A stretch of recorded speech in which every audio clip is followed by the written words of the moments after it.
মদিনার নবী বলেন, ওরে গুনাহগারের দল, কবরে যাওয়ার আগে সাবধান।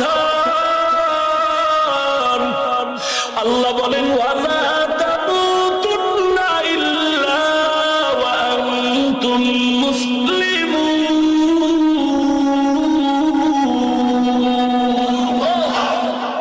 মুসলমান না হয়ে কবরে আসবি না। ওই হাসরের ময়দান বড় কঠিন।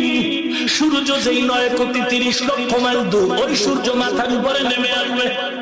এখন একটা মুখ জমিনে দেওয়া, ওই দিন 12টা মুখ জমিনের দিকে দিয়ে আল্লাহ বলবে, এর সূর্য তোর সব তাপমাত্রা ছেড়ে দাও। সূর্যের তাপে জমিনটা তামা হয়ে যাবে। গুনাহগারের মাথার নবুগুলো ভাতের মারের মতো টকবক করে ফুটবে। বেঈমান নাফরমানের চিৎকারের আওয়াজ, আল্লাহ তাআলা রাগান্বিত মেজাজ নিয়ে কুদরতের আওয়াজ দিবেন, আমতাজুল ইয়াউমা আইয়ুহাল মুজরিমুন।